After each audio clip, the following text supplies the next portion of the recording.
청취자 여러분 반갑습니다. 오늘 저희가 파헤쳐볼 심층 탐구 아주 흥미로운 장면으로 시작해볼까 했는데요. 네, 아주 강렬한 장면이 하나 있죠. 맞습니다. 황야 한가운데 한 남자가 자기 집을 등진 채 서 있어요. 행색이 진짜 참혹합니다. 온몸에 막 누더기를 걸치고 있죠. 네, 다 해진 누더기를 입고 손에는 낡은 책 한 권이 들려 있습니다.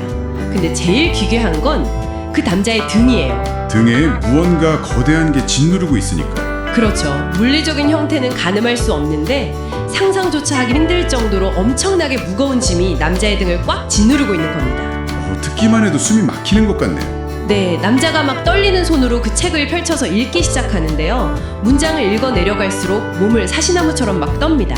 그러다 결국 눈물을 흘리죠. 맞아요. 붉은 눈물이 뺨을 타고 흘러내리더니 이내 감정의 무게를 못 이기고 허공에 대고 처절하게 절규합니다. 내가 어찌해야 한단 말인가 하고요. 정말 시각적이고 극적인 오프닝이네요. 네, 오늘 우리가 여러분과 함께 파헤쳐볼 이 자료는요, 뭐 어떤 학술 논문이나 역사적 기록이 아닙니다. 네, 사실 한 화자가 황야의 동굴에서 잠들었다가 꾼 아주 생생하고 상징적인 꿈의 첫 장면이죠. 맞습니다. 자, 이제 이 내용을 하나씩 풀어보죠. 이 남자가 도대체 왜 이러는 걸까요? 이 짐과 책의 정체가 뭘지 제가 약간 유추를 해봤거든요. 오, 어떤 가설이신가요? 청취자 여러분도 한번 상상해보세요. 어느 날 여러분이 기후위기의 임계점이 완전히 지났거나 아니면 다가올 경제 시스템의 완벽한 붕괴를 수학적으로 증명해낸 기밀 보고서를 읽었다고 쳐보죠. 아무도 모르는 반박할 수 없는 완벽한 진실이 담긴 보고서 말이죠. 네, 그 책을 덮는 순간 우리 모두가 진짜 피할 수 없는 파멸을 맞이할 거라는 끔찍한 진실을 알게 된 겁니다. 근데 창밖을 보니까 사람들은 평소처럼 넷플릭스 보고 막 커피 마시고 웃고 떠들고 있어요. 나 혼자만 세상이 불터 없어질 거라는 걸 아는 상태군요. 그렇죠. 그러니까 이 남자의 등에 있는 그 무거운 짐은 어떤 물리적인 바위 같은 게 아니라 바로 이 아무도 모르는 진실을 홀로 깨달은 자의 공포 그리고 고립감 그 자체 아닐까요? 이 대목은 우리에게 아주 중요한 질문을 던집니다. 방금 말씀하신 유추가 이 상황의 심리적인 기저를 아주 정확하게 찌르고 있거든요. 아, 진짜요? 네, 지식이 단순히 정보로만 머물지 않고 개인의 존재 자체를 위협하는 자각으로 변할 때 그건 진짜 물리적인 중력을 가집니다. 남자가 손에 든 책을 통해 깨달은 진실은 자기 삶 전체가 완전히 잘못된 기반 위에 서 있었다는 사실이거든요. 진실을 아는 자와 모르는 자 사이의 간극이네요. 맞습니다. 그 인식의 간극 자체가 이 남자를 옴짝달싹 못하게 마비시키는 거대한 짐으로 작용하는 거죠. 여기서부터 정말 흥미로워지는데요. 진실의 무게가 사람을 그렇게 짓누른다면 당연히 다음 수순은 그 짐을 누군가와 나누려고 하지 않겠습니까? 혼자서는 도저히 감당이 안 되니까요. 네, 결국 이 내면의 위기가 남자의 일상, 그러니까 가장 가까운 가족과의 충돌로 이어질 수밖에 없잖아요. 남자가 처음에는 가족들한테 어떻게든 이 고통을 막 숨기려고 해요. 인간의 당연한 본능이죠. 사랑하는 사람들의 평온한 일상을 지켜주고 싶으니까요. 하지만 내면이 무너져 내리는데 그걸 억누른다고 사라지진 않거든요. 맞아요. 결국 남자가 한계에 부딪혀서 아내와 아이들에게 다 털어놓습니다. 내가 지금 이 무거운 짐 때문에 완전히 파멸하게 생겼다. 그리고 우리가 사는 이 도시는 하늘에서 내리는 불에 다 타버릴 거다. 엄청난 폭탄 선언이네요. 네, 당장 탈출구를 못 찾으면 우리 모두 끝장이라고 끔찍한 소식을 전해요. 근데 여기서 가족들의 반응이 진짜 의아합니다. 가족들이 어떻게 반응하죠? 보통 가장이 저 정도로 절망해서 경고하면 적어도 도대체 무슨 책을 읽었길래 그러냐고 한 번쯤은 진지하게 물어볼 법도 하잖아요. 근데 가족들은 남자의 말을 그냥 철저하게 배척해버립니다. 완전히 무시하는 거군요. 네, 남자의 마음에 약간 미친병, 그러니까 정신착란이 왔다고 단정 지어버려요. 잠이나 푹 자면 진정될 거라면서 서둘러서 침대에 눕혀버립니다. 대체 왜 이렇게 즉각적이고 극단적으로 거부하는 걸까요? 여기서 매력적인 부분은 이게 바로 인간의 인지 부조화와 방어 기제가 작동하는 완벽한 예시라는 겁니다. 아, 방어 기제요? 네, 가족들이 남자의 말을 진실로 믿으려면 자신들이 평생 살아온 터전인 도시가 파멸할 거라는 사실을 인정해야 하잖아요. 그건 그들의 세계관 자체가 완전히 붕괴한다는 뜻이거든요. 그거는 너무 큰 위협이네요. 그렇죠. 그래서 이 위협을 무효화하는 가장 빠르고 효율적인 방법이 메시지 자체를 반박하는 게 아니라 메신저를 병리화, 그러니까 환자로 만들어버리는 겁니다. 저 사람이 미친 거다라고 규정해버리는 거군요. 맞습니다. 네가 미친 거다 라고 하는 순간 그 끔찍한 진실은 더 이상 마주해야 할 현실이 아니라 플러스 치료해야 할 증상으로 축소되어 버리니까요. 와, 청취자 여러분, 우리도 살면서 누군가가 불편한 진실을 가져와서 일상을 뒤흔들려고 할 때 그냥 제가 요새 피곤해서 그래, 잠이나 자, 이러고 넘겨버리려 하지 않나요? 현대의 가스라이팅이랑 비슷한 맥락이죠. 네, 이게 진짜 인간의 보편적인 방어 본능 같네요. 남자에게는 다가올 불의 심판과 짐이 부인할 수 없는 절대적인 현실인데 가족한테는 그냥 정신착란인 거잖아요. 인식한 자와 인식하지 못한 자 사이의 완벽한 단절입니다. 그래서 다음날 아침에 밤새 한숨도 못 자고 온 남자한테 가족들이 좀 어떠냐고 묻는데 남자가 점점 더 나빠진다고 답을 해요. 진실은 덮어둔다고 사라지지 않으니까요. 맞아요. 그러자 가족들이 마음을 닫고 진짜 가혹하게 대하기 시작합니다. 막 조롱하고 꾸짖고 그가 말할 때 철저하게 무시해버려요. 이거 너무 잔인한 거 아닙니까? 가족들 입장에서는 남자의 지속적인 경고가 자신들의 평온을 깨는 직접적인 위협이라고 느끼기 시작한 겁니다. 그래서 불편한 메신저를 심리적으로 추방해버리는 거죠. 결국 남자는 자기 방에 틀어박혀서 혼자 기도하거나 들판을 홀로 걸으면서 책을 읽는 게 유일한 일과가 되어버립니다. 극단적인 고립 상태에 빠진 거네요. 네, 남자가 들판에서 막 홀로 울부짖으면서 내가 구원받으려면 어찌해야 하는가 하고 외치거든요. 도망치고 싶어도 어디로 가야 할지 몰라서 제자리에 꽁꽁 얼어붙어 있어요. 파멸을 피해야 한다는 건 아는데 방향을 잃어버린 그 인지적 마비 상태입니다. 어디가 구원인지 모르면 인간은 쉽게 발을 떼지 못하거든요. 바로 그 마비 상태, 들판에서 멈춰서 있던 남자의 운명을 바꿀 외부의 개입이 일어납니다. 전도자라는 인물이 쓱 다가와서 왜 우냐고 물어봐요. 드디어 안내자가 등장하는군요. 네, 남자가 대답하죠. 이 책을 보니 나는 죽을 운명이고 심판을 받아야 한다. 근데 나는 죽기도 싫고 심판을 감당할 능력도 없다고요. 아주 솔직한 고백이네요. 여기서 전도자가 아주 날카로운 질문을 던집니다. 이 삶에는 수많은 악과 고통이 존재하는데 왜 죽기를 꺼리십니까? 하고요. 이 질문의 의도가 아주 예리합니다. 현실이 너무 고통스러우면 차라리 죽음을 도피처로 생각할 법도 한데 전도자는 남자의 진정한 공포를 끄집어내려는 거죠. 맞아요. 남자의 대답이 진짜 두려움에 차 있습니다. 내 등에 있는 이 짐이 나를 무덤보다 더 깊은 도배, 그러니까 영원한 지옥불로 가라앉힐 게 두렵기 때문이라고 해요. 단순히 현재의 고통을 피하려는 게 아니었군요. 네, 자기는 감옥에 갈 자격도 안 되는 놈인데 어떻게 그 거대한 심판이나 처형을 감당하겠냐는 논리죠. 청취자 여러분, 이거 마치 불타는 고층 건물에 갇혔는데 창밖으로 뛰어내리지도 못하는 공포 같지 않나요? 네, 밑에 더 뜨거운 용암 구덩이가 입을 벌리고 있는 거니까요. 맞습니다. 죽음조차 도피처가 안 되는 그 완벽한 진퇴양난의 상황이에요. 이걸 더 큰 그림과 연결해 본다면 남자는 죽음이라는 생물학적 종결이 아니라 그 이후에 올 절대적인 심판을 두려워하고 있는 겁니다. 근데 여기서 전도자의 반응이 참 흥미롭습니다. 보통은 막 위로해주고 안심시켜야 할 텐데 전혀 안 그래요. 그것이 당신의 처지라면 왜 가만히 서 있습니까? 이렇게 차갑게 행동을 촉구하거든요. 전도자는 감정적 위로가 아무 소용없다는 걸 아는 겁니다. 동정심은 남자를 현실에 주저앉게 만드는 값싼 진통제일 뿐이거든요. 아, 위로 대신 방향을 제시한 거군요. 네, 위험을 인지했으면 당장 움직이라는 지성적이고 실질적인 처방입니다. 그래서 남자가 어디로 도망쳐야 하냐고 묻자 전도자가 구체적인 해결책을 줍니다.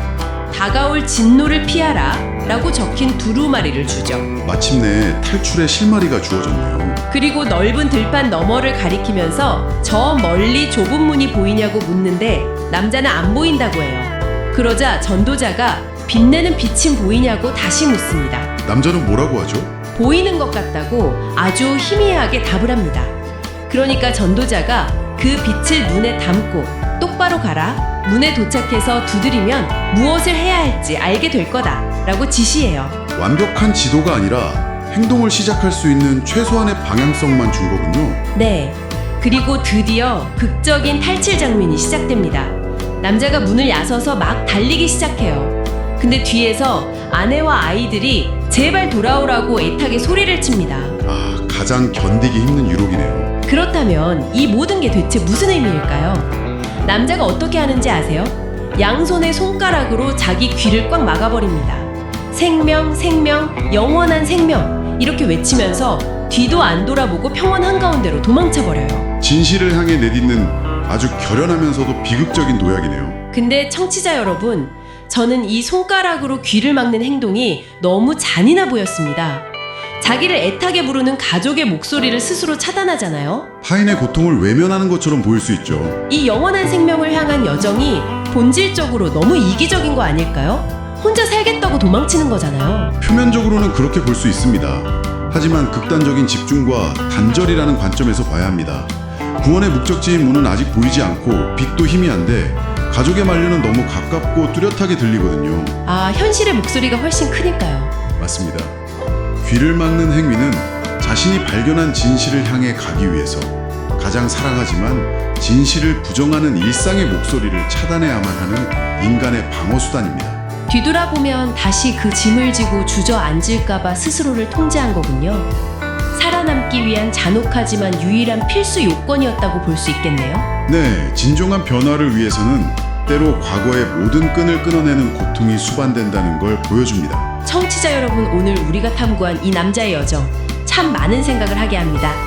보이지 않는 진실의 무게에 짓눌려서 얼어붙어 있던 한 인간이 마침내 빛을 향해 질주하기까지의 과정을 돌아봤는데요. 정말 심리적인 각성의 해부학을 그대로 보여준 텍스트였습니다. 여러분도 세상을 보는 관점을 완전히 바꿔버리는 새로운 진실을 깨달았을 때 주변 사람들과 철저히 고립되는 느낌을 받을 수 있습니다. 진실을 붙잡으려면 미쳤다는 소리를 들을 각오도 해야 하죠. 맞아요. 미쳤다는 소리를 들으면서도 멀리 있는 빛을 향해 달려야만 하는 순간이 우리 삶에도 존재하지 않을까 싶습니다. 네, 그런 용기가 필요한 순간이 분명히 있죠. 그런데 오늘 심층 탐구를 마치면서 이 이야기의 설정이 남기는 묵직한 윤리적 딜레마 하나를 여러분 스스로 고민해 보셨으면 합니다. 네, 아주 중요한 질문이 남아있죠. 남자는 결국 자기 자신을 구하기 위해 뒤도 안 돌아보고 평원을 달려갔습니다. 하지만 그가 떠나온 그 불타버릴 도시에 남겨진 가족들은 도대체 어떻게 되는 걸까요? 그 부분이 참 마음에 걸리죠. 나만의 진실과 생명을 찾는 길은 필연적으로 그 진실을 보지 못하는 사람들을 버려두고 떠나는 걸 의미하는 걸까요? 아니면 너무 늦기 전에 그들도 그 빛으로 이끌 다른 방법이 존재했던 걸까요? 자기 보존과 공동체의 구원 사이에 아주 팽팽한 긴장감이네요. 네. 청취자 여러분도 이 진실의 무게와 남겨진 사람들에 대한 딜레마를 스스로 곰곰이 곱씹어 보시길 바랍니다. 오늘 저희가 준비한 내용은 여기까지입니다. 함께 해주셔서 감사합니다. 감사합니다. Imagine waking up on a perfectly normal Tuesday to a catastrophic truth that just completely rewrites reality. Right, like everything you know is wrong. Exactly. But the catch is, no one else around you can see it. You are standing there in your living room, looking at your spouse, your children, the neighborhood out the window. Yeah. And you possess this absolute, terrifying certainty that imminent disaster is about to wipe everything out. Oh man, that's a nightmare. Right. To you, the walls are practically vibrating with doom. But to everyone else, the coffee is brewing, and the morning news is playing like nothing's wrong.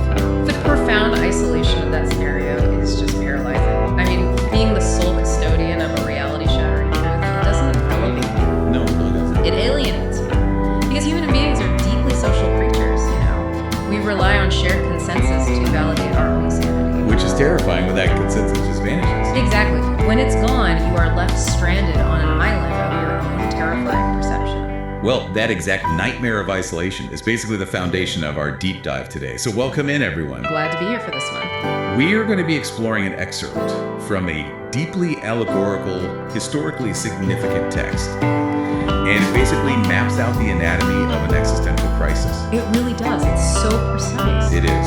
So just to give you all an overview, the narrative is framed as a dream. And in this dream, the narrator sees a man dressed in rags. Right, just completely destitute. Yeah, and this man is carrying a crushing physical burden on his back. And he is holding a book. And that book is the catalyst. 100%. The act of reading this book triggers a complete and total collapse of the life he has known. I mean, the brilliance of this text really lies in its psychological precision.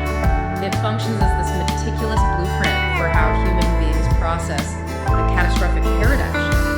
Whether you read this as a spiritual awakening or like a sudden realization of systemic societal collapse, or even just a deeply personal psychological crisis. Like a midlife crisis on steroids. Exactly. The sequence of human reactions presented here is shockingly universal. So our mission today is to track this psychological descent and his subsequent desperate flight. We want to follow this man from the initial paralyzing shock of his new knowledge, right through the agonizing alienation from the people he loves most. Which is the hardest part to read, honestly. It really is.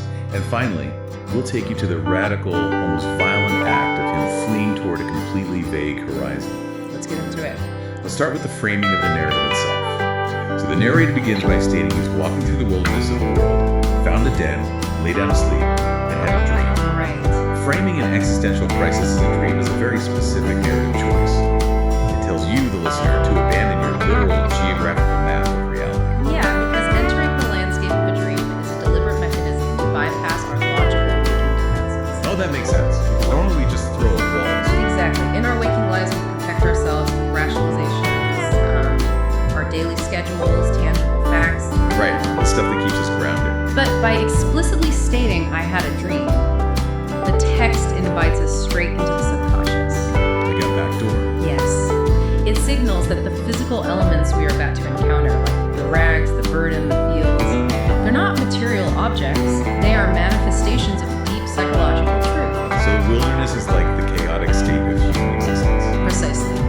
And the den is a place of retreat. It's a descent into the inner mind, where these terrifying truths can finally be perceived, without the noise of daily life drowning them out. Which brings us to the first image the narrator sees in the story, which is incredibly cinematic and specific. It's such a striking visual. It is. It is a man clothed in rags. But it's his posture that tells the entire story before a single word is spoken. The text notes that the man is facing away from his enemies. That detail is everything. Body language and physical orientation, they almost always perceive conscious, articulated action. Like he hasn't physically abandoned his property yet. Right. He is still geographically tied to his domestic sphere. He's in the yard. But the psychological severance has already occurred. By facing away from his house, which is the very symbol of his comfort, his established identity, his past, he's demonstrating that his center of gravity has fundamentally shifted. The home can no longer hold him. Exactly. You see this dynamic play out in modern life all the time. Like think of someone who has subconsciously realized their long-term relationship is over, months before they ever pack a suitcase. Oh, totally. They start pulling away emotionally first. Right. Or an employee who knows they're going to resign and they spend their days sitting at their desk, but their chair is subtly angled toward the door. Yes, their body is constantly betraying their intent to exit. Exactly. So in this stance, facing away from his former life, the man is holding two things: a book in his hand and a great burden upon his back. And the reaction is instantaneous. It really is. As he opens the book and reads, he weeps, he trembles, and he cries out, "What shall I do?" The duality of his affliction is crucial to understand here. The text presents us with the internal mechanism of his terror, which is the book. Okay. And the external physical manifestation of that terror, which is the heavy burden on his back. So what exactly do they represent? Well, the book represents information. It's data, revelation, prophecy, whatever you want to call it. The burden is the cruttering weight of that information applied to his specific existence. I keep returning to medical or financial parallels here because they really ground this allegory in very real human terror. Yeah, those are great examples. Like imagine you are feeling completely fine, maybe a little fatigued, but you assume it's just stress. And then you sit in the doctor's office and read your MRI report. Oh, wow. Yeah. Or you log in your business accounts and realize your partner has embezzled everything and you are millions of dollars in debt. Just instant devastation. Right. You are still breathing. The sky outside the window is still blue. But the knowledge in your hand has instantly manifested as a physical weight on your chest. It literally crushes you. It does. But I have to ask, does the book actually create the burden? Or does it merely give the man the terrifying vocabulary to realize he was already carrying it? That's a fascinating question. The text strongly suggests the book functions as a revealing agent, like an illuminator. So it was already there. Consider the rags he's wearing. He was already in a degraded, impoverished state before he ever opened the book. The burden was likely already calcifying on his back. You just didn't notice it. Exactly. Ignorance often functions as a powerful anesthetic. It numbs you to the weight of your own reality. That is so true. When he reads the book, the anesthetic wears off. The knowledge doesn't necessarily forge the iron of the burden, but it forces him to feel every single ounce it's crushing him. It provides the context and vocabulary for his room. Yes. And once you acquire that vocabulary, you can never return to the anesthetic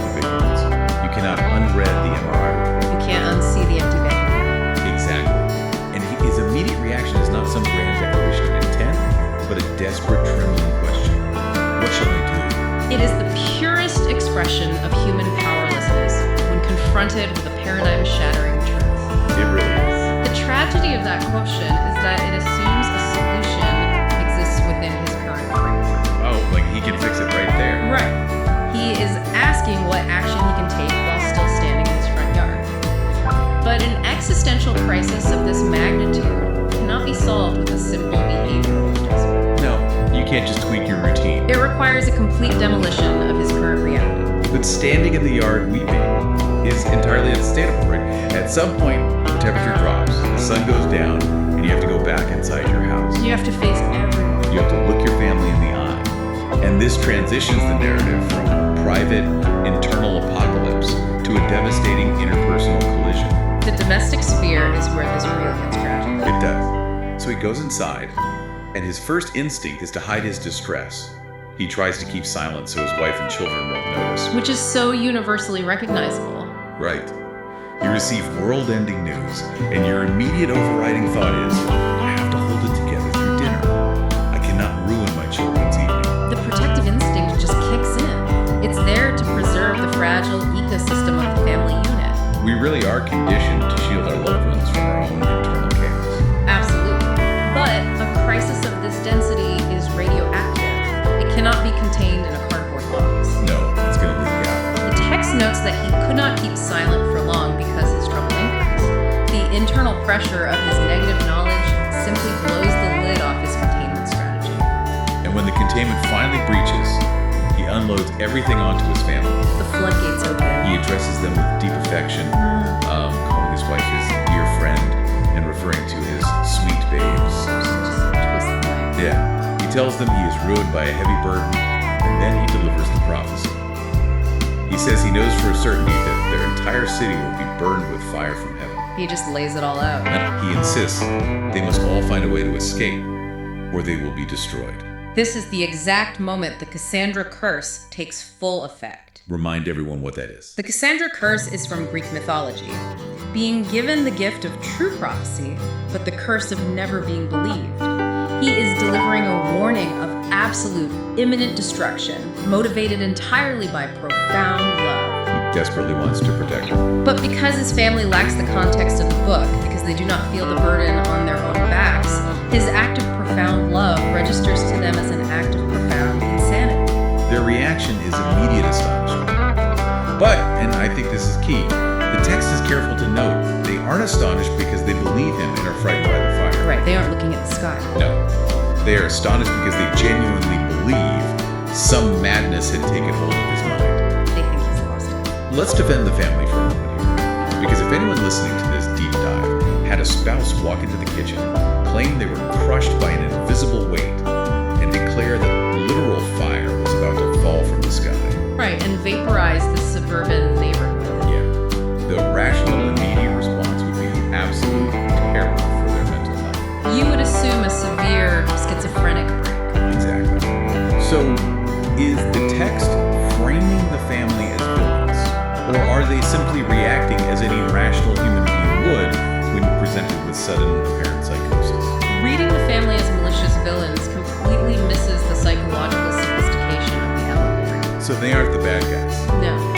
The family's response is an entirely rational defense mechanism employed to protect their shared reality. That makes total sense. When a member of a closed system introduces a concept that threatens to destroy the system itself, the group must immediately invalidate the messenger. Because if the messenger is sane, Then the horrifying message is true and their lives are over. That is too much cognitive dissonance to bear. you literally can't process that. Exactly. The only way to resolve that dissonance and maintain their psychological safety is to pathologize his awakening. So the family treats his existential dread like an autoimmune response. They try to suppress the fear. They try to cure him. The text says it drew toward night, and they hoped sleep might settle his brains. They quickly get him to bed, operating on the desperate hope that this is just a temporary glitch. A bad mood, a moment of exhaustion. Right, have some tea, get some rest. You will be yourself in the morning. Medicalization is the first line of defense against uncomfortable truths. If we can define your terror as a mere biological imbalance like a lack of sleep, too much stress at work, Then we don't have to deal with the fire. exactly, we don't have to engage with the substance of your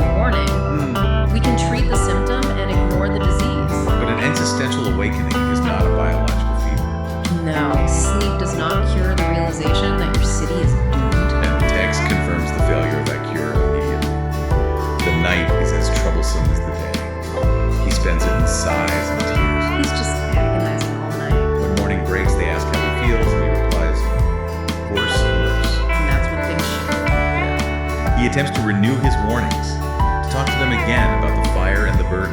And this is the pivot point. This is where their compassionate medicalization sours into outright cruelty. The failure of the cure forces an escalation in their immune response. What do you mean? His persistence is no longer a symptom to be managed. It is an active, aggressive threat to their daily functioning. When you refuse to be cured of a truth that others desperately want to ignore, their pity inevitably morphs into hostility. Wow. The text says, they began to harden their hearts. They attempt to drive away his distress by deploying harsh, surly behavior. Let on him. They mock him, they scold him, and eventually they completely neglect him. It is a stunningly rapid deterioration of the most intimate human bonds. It maps perfectly onto the sociology of group conformity. How so? Well, stage 1 was astonishment. Stage 2 was quarantine and cure getting into bed. Stage 3 is punishment. So mockery is punishment. Yes, mockery serves to diminish the power of his words. Scolding is an attempt to shame him back into compliance with the group consensus. And neglect. Neglect is the final, most brutal boundary. By neglecting him, they are establishing a quarantine zone. They are communicating, if you insist on living in this apocalyptic reality, you will live in it entirely alone. The asymmetry of their perceptions creates an unbearable tragedy. He looks at his children and sees them standing on a trapdoor that is about to drop into an inferno. Yeah, that imagery is awful. And every desperate plea he makes to pull them away from the trapdoor is interpreted by them as a hostile, crazed attack. The harder he tries to save them, the more monstrous he appears in their minds. So, alienated, mocked, and abandoned within his own home, the man retreats. He isolates himself in his chamber to pray, to pity his family, and to lament his own misery. He's totally trapped. Eventually, the confinement of the house becomes too much, and he begins to wander alone in the fields outside the city. Which brings us to a terrifying limitation of human fear. Why doesn't sheer terror automatically make us run away? That is the million-dollar question. We assume that recognizing immense danger will instantly trigger the flight response. Like touching a hot stove. Exactly. But the scene in the fields dismantles that assumption beautifully.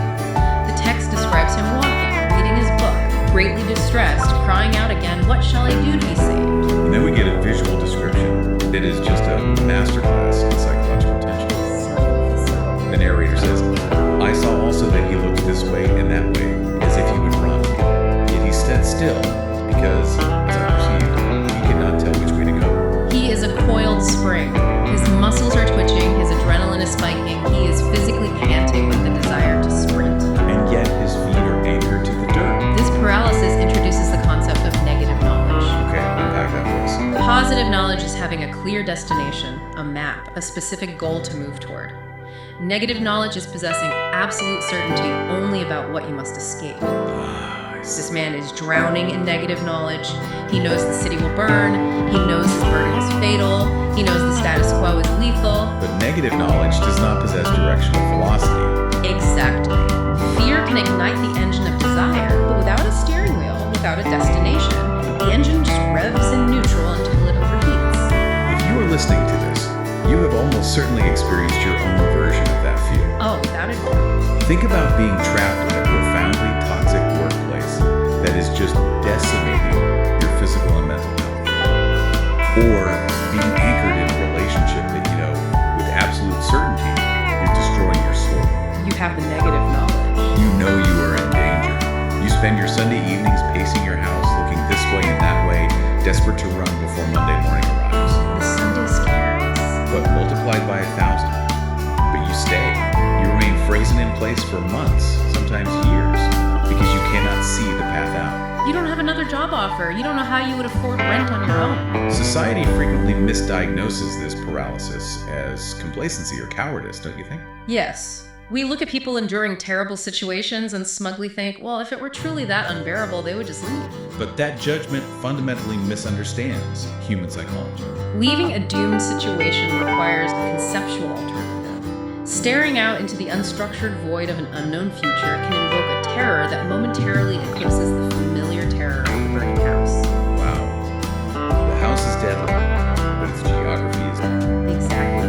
You know where the stairs are, you know where the exits are. The field is formless, it is the abyss. You need a vector. You need an arrow pointing towards something, anything, to break the stasis. Because negative knowledge cannot be cured by internal willpower alone. when a system is deadly, when a person is frozen in the field, trapped between burning paths and a formless future, an external catalyst must be introduced. And that brings us to the archetype of the guy. Enter evangelist. Yes.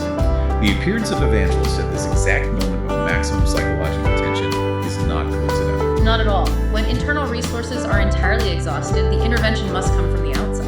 Evangelist approaches the paralyzed, weeping man and asks a simple, disarming question. Wherefore dost thou cry? Why are you crying? For the first time since opening the book, the man has an audience who isn't trying to sedate him or mock him. He can actually talk. He is able to articulate the specific anatomy of his dread. He explains that the book tells him he is condemned to die, and after death, to face judgment. And he admits his profound unreadiness. Yeah. He says, I find that I'm not willing to do the first, nor able to do the second. Evangelist probes the logic of this fear, asking why he is unwilling to die since this current life is attended with so many evils. Good question. If your life is terrible, why fear its end? Right? And this prompts the man to reveal the true depth of his existential terror. He outlines a devastating, systematic progression of penal and legal doom. He says the burden on his back will sink him lower than the grave until Tophet. That specific word is so heavy. It really is. He declares he is unfit to go to prison, unfit for judgment, and utterly unfit for execution. The vocabulary he uses here is fascinating. It is highly structured, incredibly bleak. Prison, judgment, execution, and finally, Tophet. Let's talk about Tophet. It is a harsh, ancient word. Historically, it carries connotations of a place of burning, an abyss of absolute destruction. Right. He feels that his burden isn't just heavy, it possesses a supernatural gravitational pull. Like it's dragging him down. Yes, actively dragging him downward past the finality of a normal grave, straight into the fiery abyss. The progression he describes is a realization of ultimate consequence. He's recognizing his complete inadequacy to survive any level of accountability. Exactly. If the prospect of a mere prison cell terrifies him, how can he possibly withstand cosmic judgment? The burden is the physical manifestation of his guilt, his failures, his complicity in the doomed system of the city. It is a weight that demands he sink. So Evangelist listens to this comprehensive articulation of doom and asks the most logical follow-up question imaginable. If this be thy condition, why standest thou still? Basically, if you know you are being dragged into the abyss, why aren't your legs moving? Right. The man repeats his agonizing limitation, because I know not whither to go. He is begging the guy for positive knowledge. He's begging for a map. An evangelist responds by handing him a parchment roll. Written on it is a directive. Flee from the wrath to come. But notice that the scroll does not provide a destination. No, it only reinforces the negative knowledge. It is an authorization to run, but not a map of where to run. The man reads it, looks carefully at Evangelist, and asks the vital question, whither must I fly? Where do I go? Evangelist points his finger over a very wide field. He asks the man, do you see yonder wicket gate? Now, the wicket gate represents the threshold of safety, right? The actual structured entrance to salvation or resolution. Yes, but the man looks across the vast expanse and answers honestly, no, he cannot see the destination. Evangelist refuses to let the man's inability to see the final destination serve as an excuse for continued paralysis. He shifts the parameters. He points again and asks, do you see yonder shining light? The man squints into the distance, across the overwhelming expanse of the unknown, and replies with the line that captures the absolute fragility of human. I think I do. I think I do. It is a breathtaking moment of ambiguity. He doesn't say, yes, I see it clearly. He doesn't have certainty. He has a faint glimmer that might just be a trick of his own desperate mind. Evangelist seizes on that fragile admission. He tells the man to keep that light in his eye, to walk directly toward it, and eventually he will see the gate. And only when he reaches the gate and knocks will he be told what to do next. Think about the sheer audacity of this guy. It's wild. If a doctor gives you a terminal diagnosis and you ask for the cure, imagine the doctor pointing out the window toward a dense, foggy, dangerous forest. Good luck out there. Exactly. The doctor says there is a life-saving clinic out there. I won't give you a map, but you see that faint, flickering glow miles away through the fog. You squint and say, maybe. I think I see it. And the doctor says, excellent, start walking toward that until you hit a door. Good luck. The profound ambiguity of this exchange highlights a fundamental law of psychological and spiritual transformation, doesn't it? It does. If the gate were brightly illuminated, if the path were paved and lined with guardrails, leaving the doomed city would not require a radical act of will. It would simply be a pragmatic calculation. Escaping an existential crisis demands a leap into uncertainty. The phrase, "I think I do," represents the absolute minimum viable amount of positive knowledge required to break the stasis of feelings. It is the genesis of faith. Exactly. But it raises a deeply frustrating question about the nature of mentorship and guidance. Why doesn't Evangelist just take the man by the arm and walk him across the field? Right, Evangelist clearly knows the terrain. Evangelist is not carrying a crushing burden.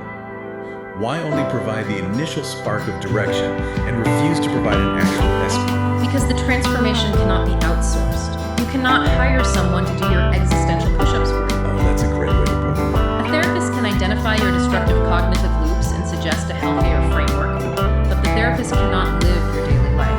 The mentor can illuminate a potential career trajectory, but they cannot do the grueling work required to walk. If Evangelist carries the man across the field, the man does not evolve.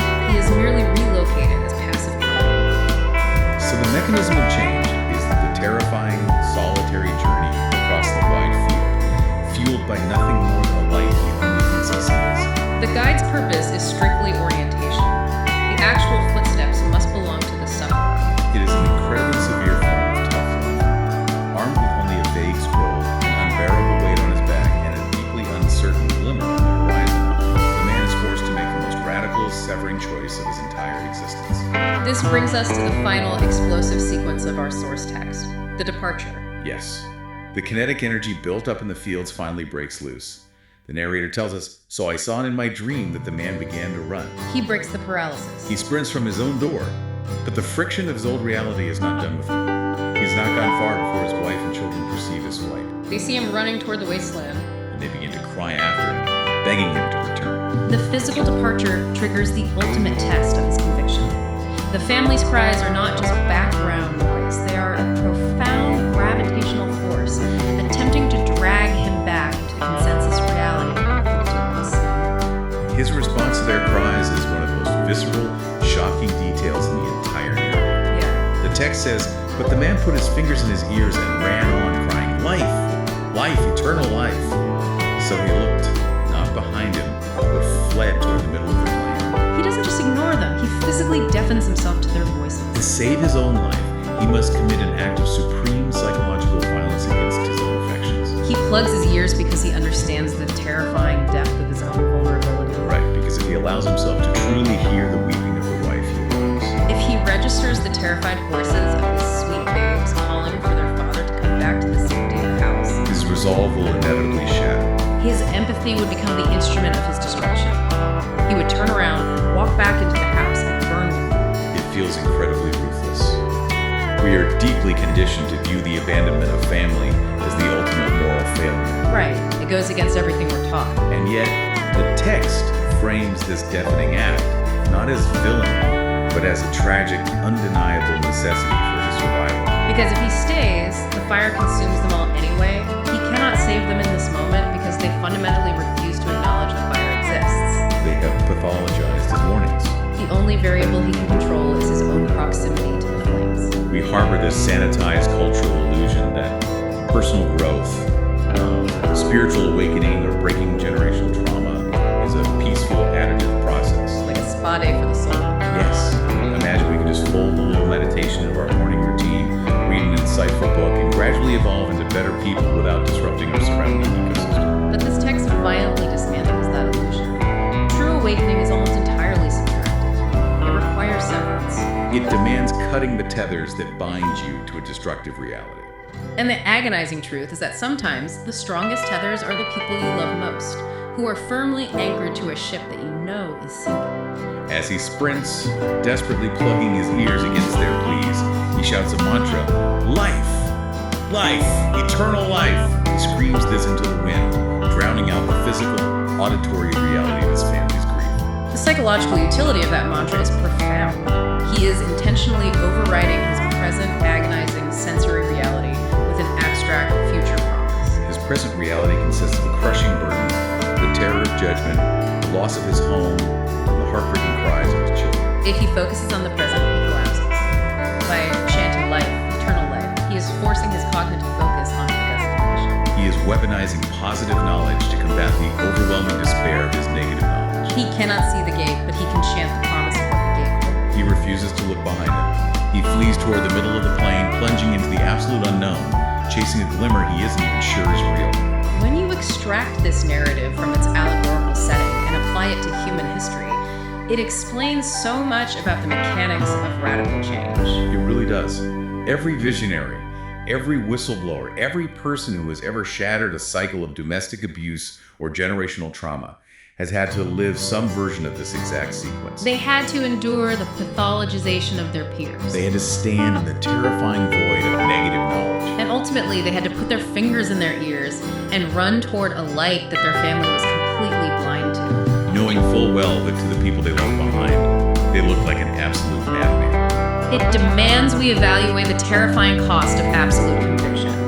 To break free from a doomed consensus requires a willingness to bear the crushing weight of isolation and the agonizing guilt of leaving the unawakened behind. We have tracked a monumental psychological journey today. We started with a man waking up in a dream, discovering a terrifying void that eliminated an unbearable burden. We watched him endure the heartbreaking rejection of a family who sought to cure his awakenings. And then punished him with hostility when the cure failed. We stood beside him in the paralyzing stasis of the fields, trapped between the certainty of a doomed city and the terrifying void of the unknown. And finally, we witnessed his radical, deafening departure, sprinting full speed into the middle of the plain. It is an incredibly intense mapping of how human beings process a total collapse of reality. As we wrap up this deep dive, I want to leave you, the listener, with a final lingering thought. Lay it on us. We began this conversation by discussing the horror of waking up to a catastrophic truth that no one else could see. We explored the muddy, subjective waters of existential diagnosis. Right. Now look at where our protagonist ends up. He is sprinting through a wasteland. His fingers are jammed into his ears, deliberately blocking out the desperate pleas of his own crying children. It's a devastating image. He is risking everything he has ever known to chase a distant flicker of light that he himself admits he only thinks he sees. And he is doing all of this based entirely on the cryptic advice of a total stranger who pointed a finger and refused to walk alongside him. It really makes you think. When you find yourself in the fields of your own life, when you finally decide to flee the toxic job, the destructive relationship, or the comfortable but doomed status quo, at what exact point does your fierce, necessary conviction become utterly indistinguishable from the exact madness your family first accused you of? Navigating that indistinguishable line is the true terror and the ultimate necessity of crossing the plain. Until next time, keep looking for the light.